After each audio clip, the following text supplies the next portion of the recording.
xalfad lagu sagootinayay dufcadii lixaad ee ka qalin jabinaysa maxadka Imaam al-Bukhari ee Carabiga iyo Sharciga ayaa habeenkii xalay waxa lagu qabtay magaalada Galdogob. xalfadan oo ay ka soo qayb galeen culimaa diinka iyo waxgaradka magaalada Galdogob ayaa waxaa ka hadlay Sheekh Mahad Cabdullaahi iyo waliba qaar kamid ah ka qayb galayaasha xalfadan. سيدنا ونبينا محمد وعلى آله وصحبه وسلم أجمعين، وبعد. أعوذ بالله من الشيطان الرجيم. يا أيها الذين آمنوا اتقوا الله حق تقاته ولا تموتن إلا وأنتم مسلمون. ويقول سبحانه وتعالى: واعتصموا بحبل الله جميعا ولا تفرقوا واذكروا نعمة الله عليكم إذ كنتم أعداء فألف بين قلوبكم فأصبحتم بنعمته إخوانا. وقال صلى الله عليه وسلم: إنما بعثت لأتمم مكارم الأخلاق. خيارة إدارة معهد إمام البخاري هاي ذلك إن شاء الله تعالى إلهي هيدين بركيو هذيك يا معلمين معهد كبا وعن رجالنا إن شاء الله تعالى إن ذلك إن هلك كسي ودان وعن كل ترين إن شاء الله تعالى حفلتها لقبنا يو وإمام البخاري معهد كل قبنا إن حل إفتينا أو رنتي أي دتكو أما لا لهان كرو أما رنتي waxyaabaha laga duubayo ama macadka loo noqon karo inay noqdaan waxyaabo oo isagu uu arinto market ku sameyn karo insha Allah taala in xilli iftiina ama galaba ama barqa in laga dhigo insha Allah hadii la yiraahdo arinta waa ku talin lahaa waayo waxaan moodaa in arintaasi xoogaa habeen kasta ay naga noqoto maartay xoogaa mugdi arintaasna waxaan kula talin lahaa maamulka macadka insha Allah mid kale waxaan dhihi lahaa waalidiinta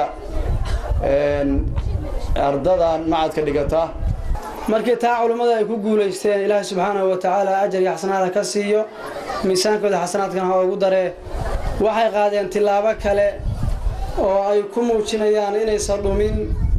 isku xirka iyo mirihii ka soo baxay macaahidda Soomaaliya ee sharciga waxay sameeyeen dalad ay ku midaysan yihiin ardada ka soo baxda macaahidda sharciga ee Soomaaliya. بسم الله الرحمن الرحيم. الحمد لله رب العالمين، ثم الصلاة والسلام على رسول الله صلى الله عليه وسلم، وبعد. أولا الحمد لله على كل حال. وحمرك ورسا إن شاء الله سلامية كتب قرياش حفلة مرع كستا يمنصب كستا يكون جوران بانكو سلامية وحنا الله السلام عليكم ورحمة الله وبركاته. انت كذب كنتي وحا همبريو يبقى بنا نسو تشيدنا دليمتان دلالك دير سوقلي سعرالك دير سوقلي إلا سوقارين مانتا او اي موجينيان ان اي كقالين جميع اما اي دمستين معدك شرعيها oo ah meel jaranjaro ama buundo looga gudbo. ugu dambeyntii munaasabada ayaa waxaa soo xiray maamulaha maxadka Imaam al-Bukhari Cabdullaahi Cali Ugaas. sidoo kale waxaan ku amaanayaa waqtigii dheeraa ee ay bixiyeen juhdiga ay horeen waqtiga una horeen cilmiga ay maanta mirihiisa hayaan. waxaan uga mahadcelinayaa waxqabadkii quruxda badnaa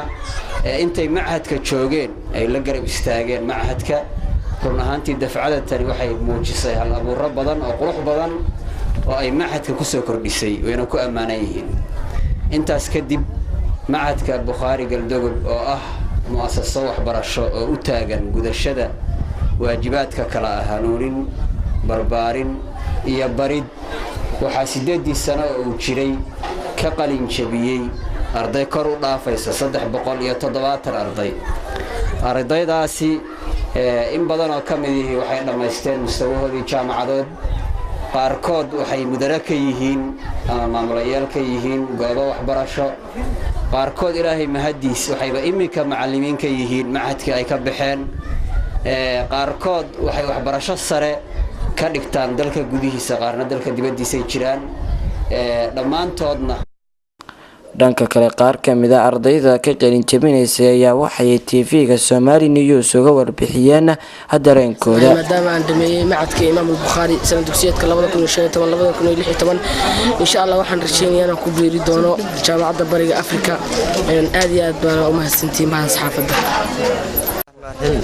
dareenkii horta aad buu u socota caawa u kacsan tahay maadaama aan ka qalatay macadka Imaam al-Bukhari aan ahna dufcadii lixaad ee macadka Imaam al-Bukhari marka waxaan u mahadcelinayaa dhammaan bartabaha saxaafadda aad u mahadcelinayaa oo mahadsantihiin assalaamu calaykum xalfadan ayaa waxa ay ku soo beegmaysaa xilli ardayda magaalada Galdogob looga furay jaamacado laga helayo in ka badan 10 kuliyadood oo ay ugu horeyso kuliyadda engineeringa oo Soomaaliya aad looga xiiseeyo muumin jaamaciisa al-ajmal warbaahinta wararka Somali News magaalada Galdogob